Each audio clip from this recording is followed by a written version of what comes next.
ഹരേ രാമ ഹരേ കൃഷ്ണ. ഈ കർക്കിടക മാസത്തിൽ ശിവക്ഷേത്രത്തിൽ ഈ വഴിപാട് ചെയ്താൽ അഭീഷ്ടസിദ്ധിയാണ് നിങ്ങളെ കാത്തിരിക്കുന്നത്. കർക്കിടകം എന്നാൽ പൊതുവെ പഞ്ഞമാസം എന്നാണ് നാം അറിയപ്പെടുന്നത്. രാമായണ മാസമായി ആചരിക്കുന്നതിനാൽ തന്നെ രാമായണ പാരായണം ഈ മാസം വളരെയധികം പ്രാധാന്യമുള്ളതാണ്. കർക്കിടകം പൊതുവെ മഴയും രോഗദുരിതങ്ങളുമെല്ലാം ചേർന്ന ഒരു മാസമാണ്. അതിനാൽ തന്നെ ഈ മാസം പ്രാർത്ഥനകളും രാമായണ പാരായണവുമായി ഈ മാസം കഴിയുന്ന ആളുകളുമുണ്ട്.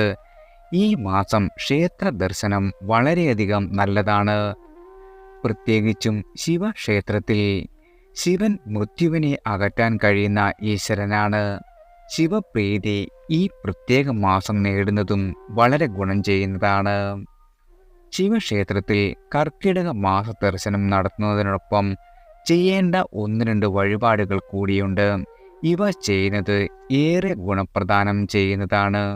ശിവക്ഷേത്രവുമായി ബന്ധപ്പെട്ട് കർക്കിടക മാസം കഴിയും മുൻപേ ഇത് ചെയ്യുന്നത് ഏറെ ഗുണകരമാണ്. ഇതിൽ പ്രധാനപ്പെട്ടത് മൃത്യുഞ്ജയ പുഷ്പാഞ്ജലിയാണ്. രണ്ടാമത് ബില്വപത്ര പുഷ്പാഞ്ജലി. ഇവ രണ്ടും ഒരുമിച്ച് ഒരേ സമയത്ത് തന്നെ നടത്തണം. എന്നിരുന്നാലേ ഗുണം ലഭിക്കുകയുള്ളൂ. കർക്കിടകത്തെ നേരിടാൻ ഈ മാസത്തെ ദോഷഫലങ്ങളെല്ലാം അകറ്റുവാൻ ഈ വഴിപാട് എത്ര തവണ വേണമെങ്കിലും ഒരു ആളുടെ പേരിൽ കഴിക്കാവുന്നതാണ്. ഇത് ചെയ്താൽ ഒരു വർഷം മുഴുവനും അതിൻ്റെ സത്ഫലം നീണ്ടു നിൽക്കുകയും ചെയ്യും. ഇതിൻ്റെ ഗുണഫലങ്ങൾ നിങ്ങൾക്ക് നേരിട്ട് അനുഭവിക്കാൻ സാധിക്കുകയും ചെയ്യും. ഇത് രാവിലെ ചെയ്യുന്നത് ഏറെ ഗുണകരമാണ്. രോഗദുരിതങ്ങൾ അനുഭവിക്കുന്ന ആളുകൾ ഇത് പ്രത്യേകമായും ചെയ്യേണ്ട ഒരു പുഷ്പാഞ്ജലിയാണ്. ഇത്തരം ദുരിതങ്ങളിൽ നിന്നും രക്ഷ നേടുവാൻ ഇത് സഹായിക്കും. ഒരു വ്യക്തിക്ക് വേണ്ടിയോ ഒരു കുടുംബത്തിലെ എല്ലാവർക്കും വേണ്ടിയോ ഇത് നടത്താവുന്നതാണ്. സർവ്വ ഐശ്വര്യം ഈ 2 വഴിപാടുകൾ കൊണ്ട് ഗുണകരമാകുന്നതാണ്. സർവ്വ ഐശ്വര്യം ഫലമായി വരും. ഈ പുഷ്പാഞ്ജലി ആയുരാരോഗ്യ സൗഖ്യം നേടിത്തരാൻ ഏറെ നല്ലതാണ്. ഉദ്ദിഷ്ട കാര്യസിദ്ധിയാണ് ഇത് നൽകുന്ന മറ്റൊരു ഗുണം. സമ്പൽ സമൃദ്ധി നേടുവാൻ നിങ്ങൾക്ക് സാധിക്കും.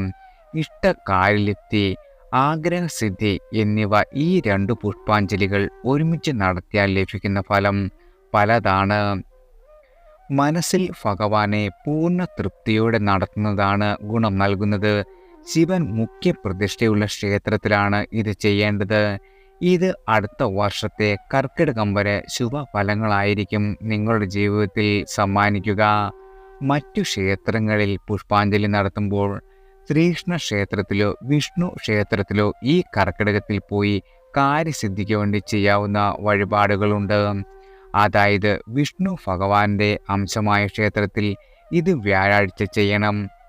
ഭഗവാന് നെയ്വിളക്ക് കഴിച്ച് ഭാഗ്യസൂക്താർച്ചന നടത്തുക. ഇത് ഇഷ്ടകാര്യസിദ്ധി നൽകുവാൻ ഏറെ നല്ലതാണ്.